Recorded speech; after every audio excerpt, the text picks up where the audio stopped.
تیسرے پارے کی شروعات ہوتی ہے اس آیت کریمہ سے، تلک الرسل فضلنا بعضهم علی بعض۔ یہ رسول ہیں کہ جن رسولوں کے درمیان میں بعض کو بعض پر ہم نے فوقیت عطا کی ہے۔ منہم من کلم اللہ ورفع بعضهم درجات۔ بعض رسول وہ ہیں جن سے اللہ نے ڈائریکٹ کلام کیا ہے، سیدھے بات کی ہے اللہ نے، اور ان کے درجات کو بلند کیا ہے۔ وَآتَيْنَا عِيسَى ابْنَ مَرْيَمَ الْبَيِّنَاتِ وَأَيَّدْنَاهُ بِرُوحِ الْقُدُسِ، اور ہم نے عیسیٰ ابن مریم کو واضح نشانیاں دی اور جبرائیل کے ذریعے سے ہم نے عیسیٰ ابن مریم کی مدد کی۔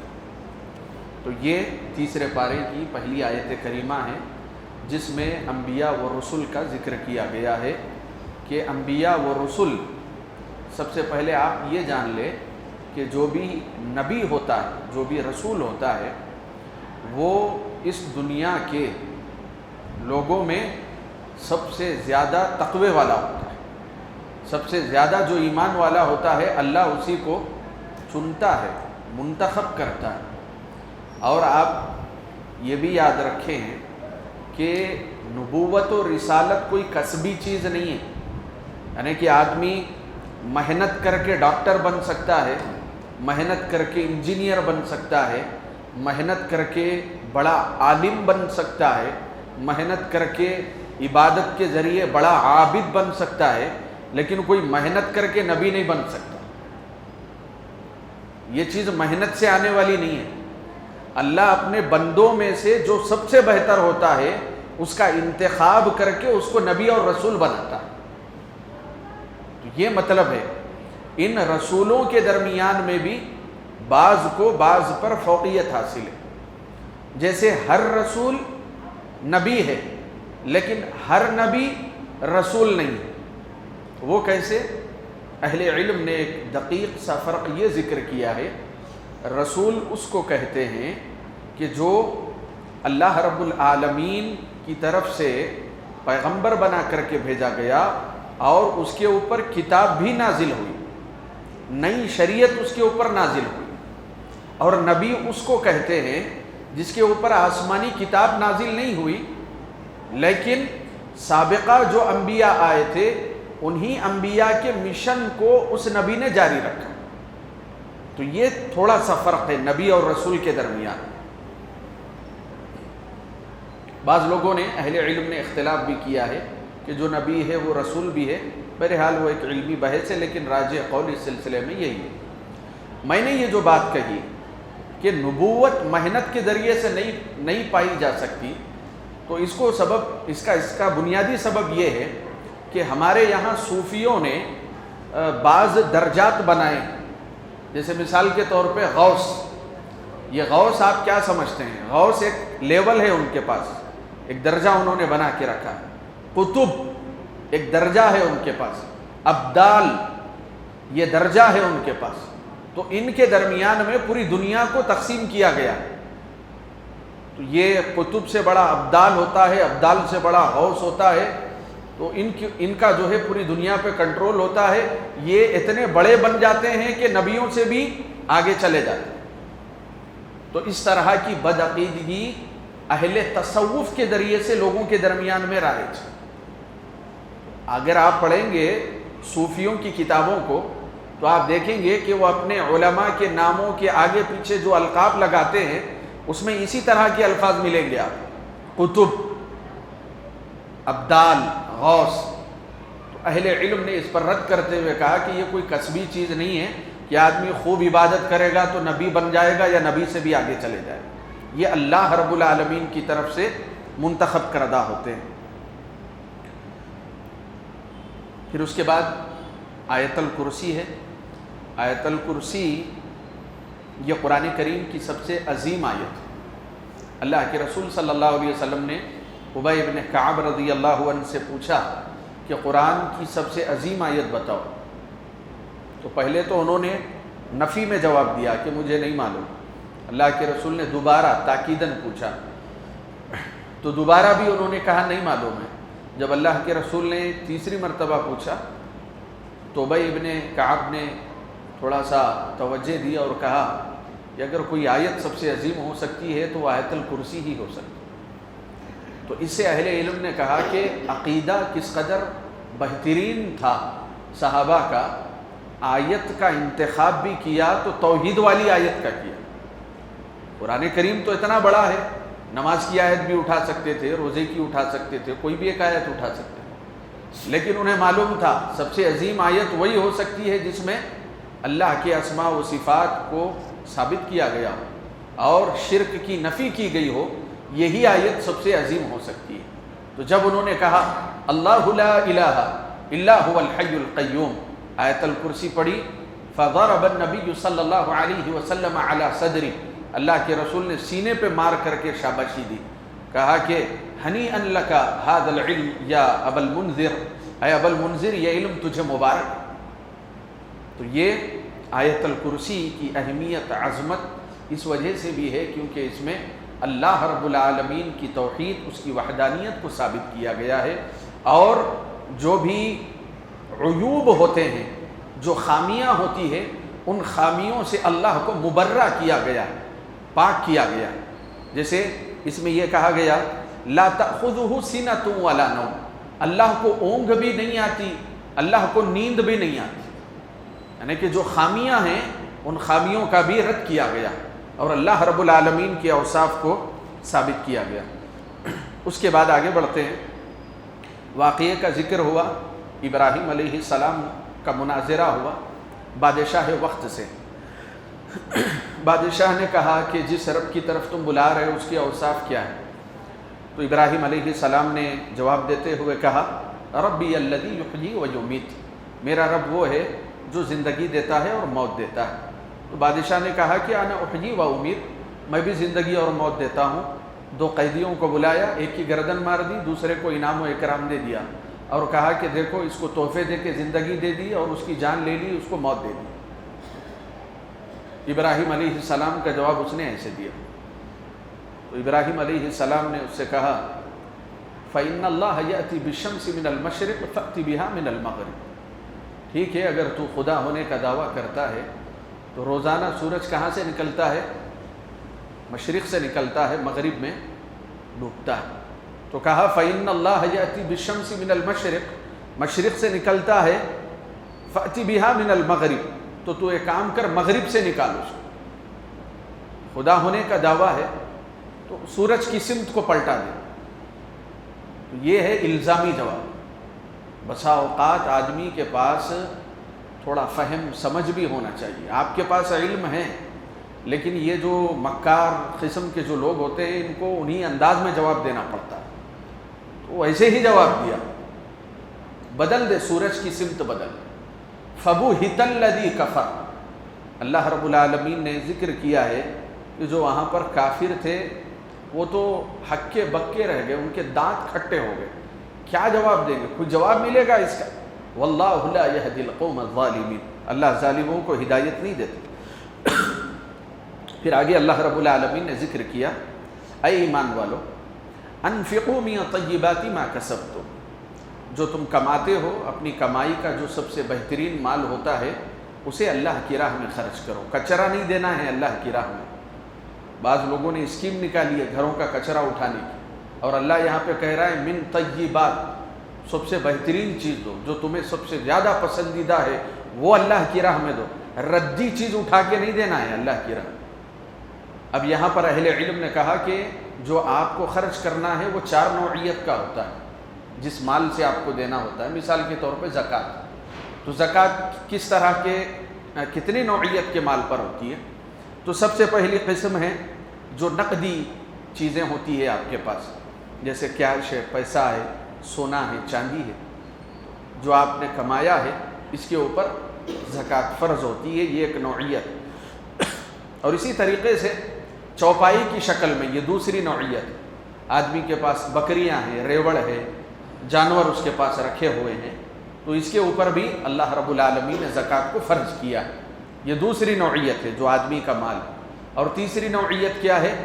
مزرع، یعنی کہ کھیتی باڑی سے جو زمین سے جو اناج غلہ نکلتا ہے تو اس کے اوپر بھی زکوٰۃ آپ کو دینی ہوتی ہے۔ وَآتُوا حَقَّهُ يَوْمَ حَصَادِهِ، جب اس کی کٹائی کا وقت آ جائے تو تم اس کی زکوٰۃ نکال لو۔ کھیتی باڑی کے سلسلے میں یہ بات یاد رکھیں، ایک سال کی شرط نہیں، جیسے دوسرے میں شرط ہے کہ ایک سال گزرے گا تو اس پراپرٹی کے اوپر سالانہ زکوٰۃ ہوگی، لیکن کھیتی اگر آپ کی 7 مہینے میں 8 مہینے میں بھی ہو جاتی ہے تو جب آپ کٹائی کر رہے ہیں اسی وقت اس کی زکوٰۃ نکالیں۔ پھر اس کے بعد جو چوتھا مال ہے وہ اموال التجارہ، تجارت کا جو مال ہے، آپ کی دکان ہے، کپڑوں کی دکان ہے، جتنا کپڑا رکھا ہوا ہے دیکھیں آپ، تخمینہ لگائیں، اندازہ لگائیں، پھر اس کے حساب سے پورے مال میں سے آپ اس کی زکوٰۃ ادا کریں۔ تو یہ 4 طرح کے مال ہوتے ہیں کہ جسے آپ جو آپ محنت کا کماتے ہیں اس میں سے خرچ کریں، اس کا اللہ رب العالمین نے حکم دیا۔ پھر اس کے بعد سود کی مذمت کی گئی، اور جو سود کا کاروبار کر رہے ہیں، اور یہودی جس طریقے سے ایک میتھولوجی کو پیش کرتے تھے، ان کا یہ نظریہ تھا کہ سود بھی تو تجارت ہی ہے، جیسے آدمی تجارت میں کوئی چیز فروخت کر کے پیسہ کماتا ہے ویسے پیسہ دے کے پیسہ اٹھاتا ہے، تو یہ بھی تو تجارت ہی ہے۔ اس طریقے سے جو ہے لوگوں کو گمراہ کرتے تھے۔ اللہ نے ان کا جواب دیا وَأَحَلَّ اللَّهُ الْبَيْعَ وَحَرَّمَ الرِّبَا، اللہ نے تجارت کو جائز قرار دیا ہے اور سود کو حرام قرار دیا ہے۔ اب جو صحابہ یعنی کہ زمانے قدیم میں جن کو علم نہیں تھا اور جنہوں نے سود پر کچھ لیا تھا دیا تھا، جن مسلمانوں نے، تو اللہ رب العالمین نے ان سے کہا وَذَرُوا مَا بَقِيَ مِنَ الرِّبَا، اب جو سود سے جو پیسہ آنے والا ہے تم کو اب معلوم ہو گیا سود حرام ہے، تو جو سود سے آنے والا منافع تھا اس کو چھوڑ دو، وہ منافع مت لو۔ وَذَرُوا مَا بَقِيَ مِنَ الرِّبَا، یہ حکم مسلمانوں کو دیا گیا ہے۔ پھر اس کے بعد آگے اللہ رب العالمین نے بڑی اہم بات کی طرف توجہ دلائی ہے۔ جو کاروباری لوگ ہیں، تجارت کرنے والے لوگ ہیں، لین دین کرنے والے لوگ ہیں، ان کے لیے یہ بہت اہم آیت ہے، اور چونکہ ہم اپنی زندگی میں اس کا لحاظ نہیں کرتے جس کی وجہ سے کافی اختلاف اور انتشار ہوتا ہے۔ اللہ رب العالمین نے 2 کنڈیشن اور 2 شرطیں بتائی ہیں۔ وہ کیا ہے؟ لین دین کرتے وقت آپ کو اس کا خیال کرنا ہے، کسی کے ساتھ بھی آپ لین دین کریں، آپ آگے والا کتنا ہی متقی کیوں نہ ہو، کیونکہ مال دیکھنے کے بعد دیندار نہیں رہتا، تو اس وجہ سے اللہ رب العالمین نے یہ 2 کنڈیشنیں ذکر کی ہے۔ کیا ہے؟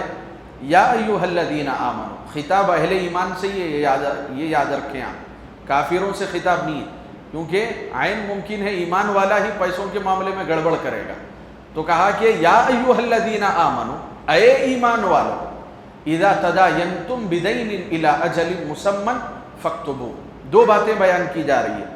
جب تم قرض کا معاملہ کرو، جب تم دین کہتے ہیں قرض کو، قرض کا معاملہ کرو کسی کے ساتھ، چاہے وہ آپ پیسوں کی شکل میں کر رہے ہوں یا کسی چیز کی شکل میں کر رہے ہیں، جیسے کوئی زمین آپ نے کسی کو دی بطور قرضہ، یا پھر آپ نے کیش اس کو بطور قرضہ دیا، کوئی سامان اٹھا کر کے آپ نے بطور قرضہ دیا، اس کا معنی جو ہے بہت وسیع ہے۔ تو قرض پر جو بھی تم معاملہ کرو الی اجل مسمی، تو یہاں پر دیکھیں اجل مسمی، دونوں لفظ وقت کی تعین کے لیے استعمال ہوتے ہیں۔ ایسا نہیں کہ میں آپ کو قرض پر کچھ دوں تو اور آپ کو آزادی دے دوں کہ زندگی میں جب دینا ہے دیجیے، یہ لین دین کا طریقہ نہیں۔ آپ کی محبت اپنی جگہ پر ہے، لیکن آپ قرض دیتے وقت مد مقابل کو قید لگائیے کہ میں قرض دے رہا ہوں، آپ کب تک لوٹائیں گے، یہ پہلی کنڈیشن ہے۔ الی اجل مسمی، آپ جب آئیں جب دیں، اللہ آپ کو جب دے گا تو وہ اس میں برسوں گزر جائیں گے، وہ اپنی ضرورتیں پوری کرتا رہے گا اور کہے گا کہ جب آئے تب دوں گا۔ تو کہا کہ ایسا نہیں کرنا ہے، اجل مسمی، وقت معین کرو، ٹائم لیمیٹڈ ہونا چاہیے جس کو تم دے رہے ہو۔ پھر اس کے بعد کیا کہا؟ فاکتبوا، لکھ لو اس کو، گواہ بنا لو، وہاں 2 گواہ لا لو۔ اور پھر اللہ رب العالمین نے اس کی بھی تفصیل ذکر کی ہے کہ اگر لین دین کے معاملے میں عورت بھی اگر وہاں پر شامل ہے تو اللہ رب العالمین نے کہا کہ 2 عورتوں کی جو گواہی ہوتی ہے وہ ایک مرد کے مقابلے میں ہوتی ہے، اس کی بھی تفصیلات یہاں پر اللہ تعالیٰ نے ذکر کی۔ تو لین دین کرتے وقت ان چیزوں کا خیال رکھیں۔ آگے ذکر فرمایا لا یکلف اللہ نفسا الا وسعها، اللہ تعالیٰ کسی بھی انسان پر اس کی طاقت سے بڑھ کر کے بوجھ نہیں ڈالتا۔ شریعت بڑی سہل ہے، اسلام بڑا آسان ہے، ہاں مشقت ضرور ہے، لیکن آپ یہ نہ سمجھیں کہ ایسا کوئی کام نہیں ہے کہ جو آپ نہیں کر سکتے اور اللہ نے آپ کے اوپر فرض کر دیا، ایسا کچھ نہیں۔ آدمی کی استطاعت کے حساب سے ہی اللہ تعالیٰ نے شریعت کے احکامات کو نازل کیا ہے۔ جیسے نماز ہے، تھوڑی سی مشقت ہے، آدمی کو اٹھنا بیٹھنا ہے۔ روزہ ہے، روزے میں دن بھر جو ہے بھوک و پیاس کی شدت کو برداشت کرنا ہے، لیکن اللہ رب العالمین نے کہا مشقت ہے، وہ مشقت ایسی ہے جس کو آدمی برداشت کر سکتا ہے۔ اللہ رب العالمین ایسی چیز کا مکلف نہیں بنائے گا تمہیں کہ جو تمہاری طاقت کے باہر۔ تو یہ اسلام کی خوبی ہے، لا یکلف اللہ نفسا الا وسعها، اللہ کسی بھی انسان پر اس کی طاقت سے بڑھ کر بوجھ نہیں ڈالتا۔ ہر معاملے میں آپ کو فیسلٹی ہے۔ آدمی اگر ٹھہر کے نماز نہیں پڑھ سک رہا ہے تو بیٹھ کے پڑھ لے، کوئی مسئلہ نہیں ہے، گنجائش ہے اس کے لیے۔ آدمی روزہ نہیں رکھ سکتا، مریض ہے، تو کہا کہ ٹھیک ہے وقتیہ طور پہ عارضی طور پر چھوڑے، رمضان کے بعد جب وقت ملے تو اس روزے کی قضا کرے۔ تو آدمی کی طاقت کے حساب سے ہی اللہ رب العالمین نے احکام کو فرض کیا ہے۔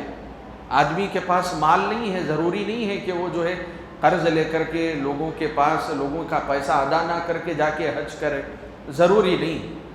آدمی کی طاقت ہے تبھی جا کر کے وہ حج کرے۔ تو یہ سب اسلام کی سہولیات۔ اس کے بعد سورہ آل عمران کی شروعات ہوتی ہے۔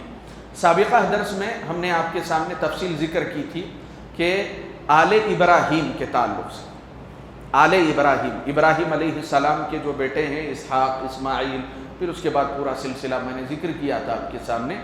اب یہ جو سورہ ہے آل عمران، تو آل عمران، عمران علیہ السلام، ان کے سلسلے میں یہ بات ہے کہ یہ ایک بہت بڑے عالم تھے، عابد تھے، اور بعض علماء کا کہنا ہے کہ نبی بھی تھے عمران علیہ السلام۔ تو عمران علیہ السلام کی نسل میں نبی آتے ہیں، کون آتے ہیں؟ مسیح ابن مریم، یعنی عیسیٰ علیہ السلام۔ عیسیٰ علیہ السلام آل عمران میں شامل ہے۔ آل ابراہیم میں اسماعیل، اسحاق اور اللہ کے رسول صلی اللہ علیہ وسلم، یہ سب جو بھی ہیں وہ وہیں جا کر کے ملتے ہیں، لیکن آل عمران میں خصوصی طور پر عیسیٰ ابن مریم علیہ السلام کو نبی اور رسول بنا کر کے بھیجا گیا۔ مجموعی طور پر سورہ آل عمران کا جو مفہوم ہے، جو خلاصہ ہے، اس میں تینوں کے اوپر رد کیا گیا۔ مشرکین کے اوپر بھی رد کیا گیا، یہودیوں کے اوپر بھی رد کیا گیا، اور نصارہ کے اوپر بھی رد کیا گیا، اور ان کی بدعقیدگیوں کو اللہ رب العالمین نے جگہ جگہ ذکر کیا۔ آگے بڑھتے ہیں۔ اللہ تعالیٰ نے کہا شہد اللہ انہ لا الہ الا ہو والملائکۃ واولو العلم قائما بالقسط، اللہ گواہی دیتا ہے کہ اللہ رب العالمین کے علاوہ کوئی معبود برحق نہیں۔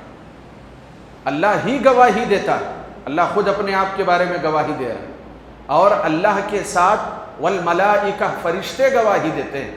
اب دیکھیں آپ، جو تیسرا طبقہ یہاں پہ ذکر کیا گیا ہے، وَأُولُو الْعِلْمِ قَائِمًا بِالْقِسْطِ، جو انصاف کے ساتھ جنہوں نے علم کو حاصل کیا ہے وہ بھی اس بات کی گواہی دیتے ہیں، علم والے بھی، کہ اللہ کے علاوہ کوئی معبود برحق نہیں ہے۔ تو یہ علماء کا جو مقام و مرتبہ ہے، ان کی جو ذمہ داری ہے کہ اللہ رب العالمین نے اپنی گواہی کے ساتھ، فرشتوں کی گواہی کے ساتھ علماء کی گواہی کو بھی جوڑا۔ اسی وجہ سے اللہ کے رسول نے کہا العلماء ورثۃ الانبیاء، کہ جو علماء ہوتے ہیں یہ انبیاء کے وارثین ہوتے ہیں، یہ وہی کام کرتے ہیں جو نبی کا کام ہوتا ہے۔ وارث کا کیا مطلب ہے؟ وارث کا مطلب یہی ہے، جانشین ہونے کا مطلب یہی ہے۔ نبیوں کا کام ان کے جانے کے بعد کون انجام دے رہے ہیں؟ علماء انجام دے رہے ہیں۔ تو اللہ رب العالمین نے اپنے اور ملائکہ کی گواہی کے ساتھ اہل علم کی گواہی کو بھی یہاں پر اہمیت دیتے ہوئے کہا۔ علماء بھی کہتے ہیں کہ اللہ رب العالمین ہی کی عبادت و بندگی کی جائے۔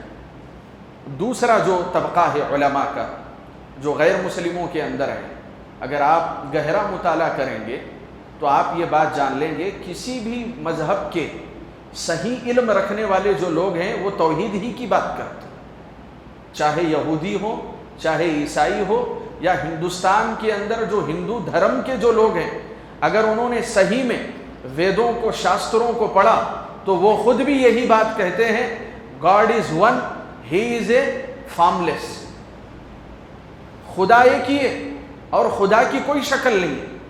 جو تم ڈیزائن کر کے جگہ جگہ بت پرستی کر رہے ہو یہ نہیں ہے۔ تو یہ جو غیروں کے اندر علم والے ہیں وہ بھی اس بات کی گواہی دیتے ہیں کہ اللہ رب العالمین ہی اکیلا اور تنہا ہے جس کی عبادت و بندگی کی جائے گی۔ ہندوستان کی اگر آپ تاریخ پڑھیں گے تو بنگال کے رام منوہر اور ایم رائے، اس طرح کے جو آزادی کے وقت میں جو لیڈرز گزرے ہیں، باضابطہ انہوں نے اپنی فاؤنڈیشنز بنائی تھی، آرگنائزیشن بنائی تھی، اور ہندوؤں کو ہندو دھرم کے اندر جو بدعقیدگیاں پھیلی ہوئی اس پہ رد کر رہے تھے، اور ہندوؤں کو اس بات کی تعلیم دے رہے تھے کہ یہ چرند پرند کو اور ان پتھروں کو پوجنا نہیں ہے، گاڈ از ون۔ یہ ان کی بنیادی دعوت۔ تو جو بھی علم والا ہوگا اور جو بھی علم ہوگا وہ علم شرک کی طرف نہیں لے جائے گا، وہ علم اللہ کی توحید کی طرف ہی لے جائے گا۔ تو یہ اس بات کی وضاحت یہاں پر کی گئی ہے۔ اور اسی طریقے سے اس واقعے کا ذکر کیا گیا آل عمران کے گھرانے سے، عمران علیہ السلام کے گھرانے سے۔ عمران علیہ السلام کی بیوی نے نظر مانی تھی۔ نظر کیا تھی؟ انی نذرت لک ما فی بطنی محررا، کیا ہے میرے رب میں نظر مانتی ہوں کہ محررا فتقبل منی، کہ اب جو بچہ ہوگا وہ تیرے گھر کا خادم بنے گا اور تو میری اس نظر کو قبول کرنا۔ بچہ پیٹ میں ہے تبھی انہوں نے نظر مانی۔ خادم کہاں کا بنے گا؟ مسجد اقصیٰ کا مجاور بنے گا۔ مجاور سے مراد خادم، عربی زبان، خادم بنے گا جو مسجد اقصیٰ کی خدمت میں لگا رہے گا۔ فتقبل منی انک انت السمیع العلیم۔ جب ولادت کا وقت آیا، فلما وضعتها، جب ولادت ہوئی، قالت رب انی وضعتها انثی، کیا ہے میرے رب امید تو بیٹے کی تھی لیکن پیدا تو ہوئی بیٹی۔ خادم بناؤں گی مسجد اقصیٰ کا، بیٹے کی نیت سے انہوں نے کہا، لیکن پیدائش ہوئی بیٹی کی۔ یہ بیٹی کون ہے؟ یہ بیٹی مریم علیہ السلام۔ انی وضعتها انثی، اسی وجہ سے آل عمران کہا گیا، ان کے گھرانے کے تعلق سے بات ہو رہی ہے۔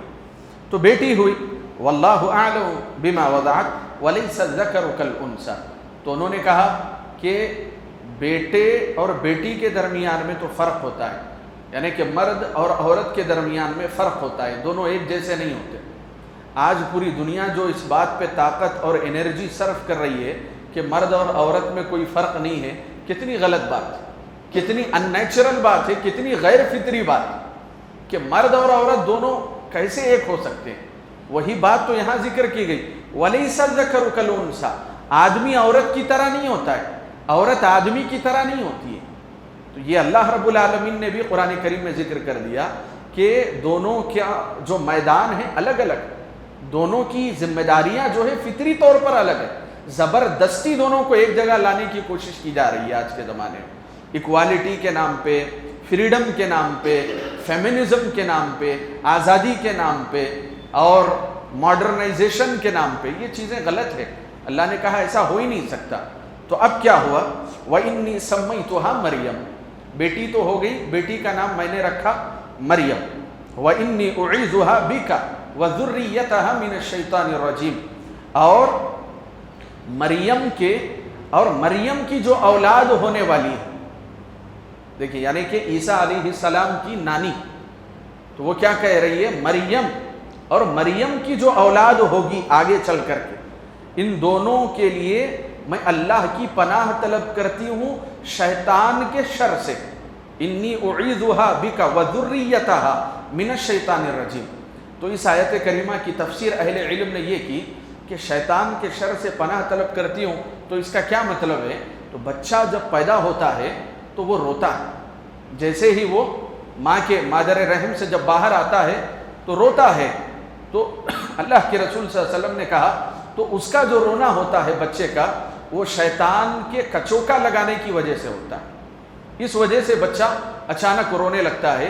لیکن جب عیسیٰ کی ولادت ہوئی تو وہ نہیں روئے تھے، وہ اس وجہ سے نہیں روئے تھے کیونکہ ان کی نانی نے دعا کی تھی پہلے ہی کہ میں شیطان کے شر سے مریم اور اس کی ہونے والی اولاد کے لیے اللہ کی پناہ ڈھونڈتی. تو یہ اہل علم نے اس کی تفسیر ذکر کی ہے. پھر اس کے بعد واقعہ دوسرا موڑ لیتا ہے کہ مریم علیہ السلام بہت بڑی عابدہ تھی، زاہدہ تھی، متقی تھی.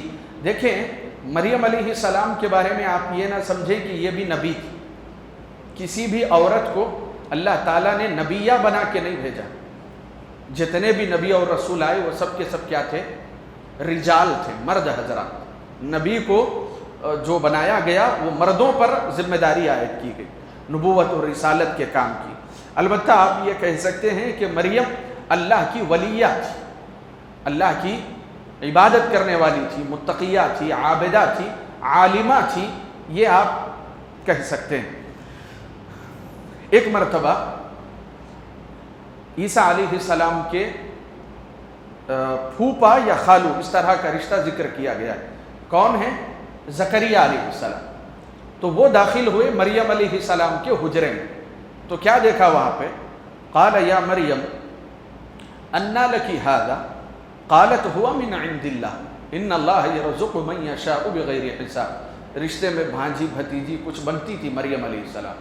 حجرے میں اچانک داخل ہوئے تو دیکھا کہ جو موسم نہیں ہے اس موسم کے پھل بھی جو ہے حجرے کے اندر رکھے ہوئے ہیں، وہاں پہ ہر طرح کا پھل فروٹ رکھا ہوا ہے.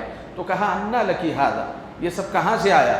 تو مریم علیہ السلام نے جواب دیا من عند اللہ، اللہ تعالیٰ کی طرف سے آیا ہے. ان اللہ یرزق من یشاء بغیر حساب، اللہ جس کو دیتا ہے، جس کو عطا کرتا ہے بغیر حساب کے دیتا ہے. اب یہاں پر اس واقعے کو ذکر کرنے کا مقصد کیا ہے؟ یہ آئندہ آیت میں ذکر کیا گیا. ہنالک دعا زکریا ربہ، جیسے ہی دیکھا کہ بے موسم پھل بھی یہاں پہ موجود ہے، اللہ دے رہا ہے، تو وہیں پہ ٹھہر کر کے جواب سن کے زکریا علیہ السلام نے دعا کی. جن کو اولاد نہیں ہو رہی ہے وہ اس دعا کو لازم کر لیں. کیا دعا کی انہوں نے؟ رب ھب لی من لدنک ذریۃ طیبہ، اے میرے رب میں بوڑھا ہو گیا، ابھی تک اولاد نہیں ہوئی، بے موسم تو پھل دے سکتا ہے تو مجھ جیسے بوڑھے کو تو اولاد کیوں نہیں دے سکتا؟ رب ھب لی من لدنک ذریۃ طیبہ، اے میرے رب تم مجھے نیک صالح اولاد عطا کرنا. جیسے وہاں پہ ٹھہر کے دعا کی انک سمیع الدعاء، اے میرے رب تو دعا کو سنتا ہے، فوراً اللہ رب العالمین نے فرشتے کے ذریعے سے جواب دیا. فنادته الملائکۃ وهو قائم یصلی فی المحراب ان اللہ یبشرک بیحییٰ، اے زکریا اللہ نے تیری دعا کو قبول کر لیا، اب تجھے بیٹا ہوگا جس کا نام اللہ نے رکھ دیا یحییٰ. سبحان اللہ. مانگنے والے چاہیے اللہ سے، اللہ تو عطا کرنے والا ہے. جیسے مانگا فوراً عطا کر دیا. اور اللہ نے کہا کہ آج تک دنیا میں کسی کا نام نہیں رکھا گیا تھا یحییٰ، اللہ خود تیرے بیٹے کا نام رکھ رہا ہے یحییٰ. ان اللہ یبشرک بیحییٰ. سبحان اللہ، کیا فضیلت والا مقام ہے. کیسے اللہ جو ہے اپنے بندوں کی پکار کو اور دعاؤں کو سنتا ہے. پھر اس کے بعد آگے ذکر کیا گیا عیسیٰ علیہ السلام کے معجزات کو کہ ان کے زمانے میں حکیمی بہت زیادہ عروج پر تھی. تو وہ جو ابرص تھا، اکمہ تھا، یعنی کہ جو ذہنی طور پر جسمانی طور پر معذور لوگ رہتے تھے ان کو وہ اللہ رب العالمین کے حکم سے شفا یاب کر دیتے تھے. تو اللہ نے ان معجزوں کو ذکر کیا. بلکہ جب قوم نے طلب کیا کہ تم حقیقی نبی اور رسول ہو ثابت کرو، تو قبر میں جو مردے تھے ان کو بھی اٹھا کر کے اللہ کی اجازت سے دکھا دیا کہ میں اللہ کا نبی ہوں، میں اللہ کا رسول ہوں. پھر آگے اس واقعے کی طرف اشارہ کیا گیا کہ ایک وفد آیا تھا، نجران کے عیسائیوں کا ایک وفد آیا تھا اللہ کے رسول کے پاس. انہوں نے اللہ کے رسول سے بحث کی، تم ہمارے نبی عیسیٰ کو گالی دیتے ہو. کس سے کہا؟ یہ اللہ کے رسول سے کہا. گالی کیا ہے ان کی نظر میں؟ ان کی نظر میں گالی یہ ہے کہ تم عیسیٰ کو اللہ کا بندہ کہتے ہو. گالی سمجھ رہے ہیں آپ؟ عیسیٰ کو کیا کہتے ہو؟ اللہ کا بندہ. اور گالی ہوئی عیسیٰ. عیسیٰ تو اللہ کے بیٹے ہیں، ابن اللہ ہے وہ. تو اس پر جو ہے اللہ کے رسول صلی اللہ علیہ وسلم سے وہ بحث کرنے لگے. تو اللہ کے رسول صلی اللہ علیہ وسلم نے پہلے تو حجت تمام کی، پھر اس کے بعد کہا کہ یہ ایسے نہیں مانیں گے. کہا تعالو، آ جاؤ، تعالو الی کلمۃ، آ جاؤ اب مباہلہ ہی کر لیتے ہیں.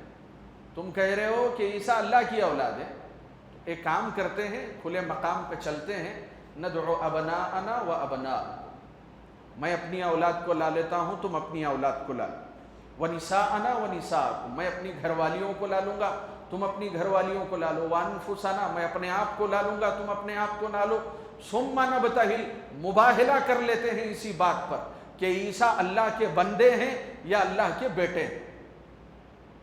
اب یہ مباہلہ کیا ہوتا ہے؟ آگے کے لفظ میں اس کو ذکر کیا گیا، فَنَجْعَلْ لَعْنَةَ اللَّهِ عَلَى الْكَاذِبِينَ، مباہلے میں دلائل کی کوئی گنجائش نہیں رہتی ہے، دونوں سیدھے دعا کرتے ہیں، اللہ ہم دونوں میں جو جھوٹا ہے اس کے اوپر تیری لعنت برس، کھلے مقام پہ مباہلہ ہو جائے۔ تو نجران کے عیسائیوں نے کہا کہ یہ واقعتاً نبی ہی لگ رہا ہے، خوف کھا گئے وہ، پھر وہاں سے وہ رفو چکر ہو گئے، بھاگ گئے وہاں سے۔ تو اللہ رب العالمین نے اس کو آیت مباہلہ بھی کہتے ہیں۔ پھر اس کے بعد ابراہیم علیہ السلام کی ایک ایسی شخصیت ہے جس کو یہودی اپنی طرف کھینچتے ہیں، عیسائی اپنی طرف کھینچتے ہیں، مسلمان اپنی طرف کھینچتے ہیں، سب کہتے ہیں، جیسے ہمارے یہاں شاہ ولی اللہ محدث دہلوی کا معاملہ ہے، اہل حدیث اپنی طرف کہہ رہے ہیں کہ شاہ صاحب اہل حدیث تھے، اور دیوبندی کہہ رہے ہیں کہ ہم شاہ ولی اللہ محدث دہلوی کے فکر پہ چل رہے ہیں، سب ان کو اپنی اپنی طرف کھینچ رہے ہیں۔ تو معاملہ کیا ہے؟ یہودی بھی ابراہیم علیہ السلام کو اپنا نبی مان، عیسائی بھی وہی کہہ رہے ہیں، بلکہ یہودیوں نے تو غلو کر دیا، انہوں نے کیا کہا، ما کان ابراہیم یہودیا ولا نصرانی، ابراہیم علیہ السلام اصل میں یہودی ہی تھے۔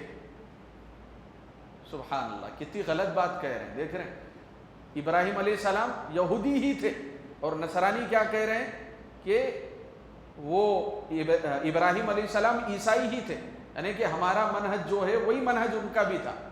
جیسے کہ بعض لوگ تقلید کو ثابت کرنے کے لیے کیا کہتے ہیں، صحابہ بھی مقلد ہی تھے، نعوذ باللہ من ذالک، جبکہ امام ابو حنیفہ کی پیدائش بھی نہیں ہوئی تھی اس زمانے میں، تو زبردستی کچھ ثابت کرنا ہوتا ہے تو کھینچ کے لے کر آتے۔ تو اللہ نے کہا ما کان ابراہیم یہودیا ولا نصرانیا، نہ یہودی تھے نہ نصرانی تھے، ولکن کان حنیفا مسلما، مسلمان تھے، صرف مسلمان تھے، اور دین حنیف پر قائم تھے۔ دین حنیف سے مراد کیا ہے؟ توحید پر قائم تھے، اس طریقے سے رد کیا۔ پھر یہودیوں کی ایک بدعقیدگی یہ ہے، یہودیوں میں سے بعض ایسے ہیں جنہیں پہاڑ کے برابر مال دیا جائے تو بعض جو نیک یہودی ہے وہ پہاڑ کے برابر مال بھی واپس کر دیں، اور بعض ایسے بھی یہودی ہیں کہ جنہیں 1 دینار بھی دو تو وہ واپس نہیں کرتا۔ اللہ رب العالمین نے اہل کتاب کے اوصاف کو ذکر کیا، اور جو وہ 1 دینار واپس نہیں کر رہا ہے یہودی، اسے اگر پوچھیں گے دوسرے کا حق ہے تو نے کیوں ادا نہیں کیا، تو وہ کیا جواب دیتا ہے؟ اللہ نے جواب ذکر کیا، لیس علینا فی الامیین سبیل، مسلمانوں کا مال کھانا، مسلمانوں کو قتل کرنا، مسلمانوں کی عورتوں کے ساتھ زنا کرنا، یہ کوئی گناہ کا کام نہیں۔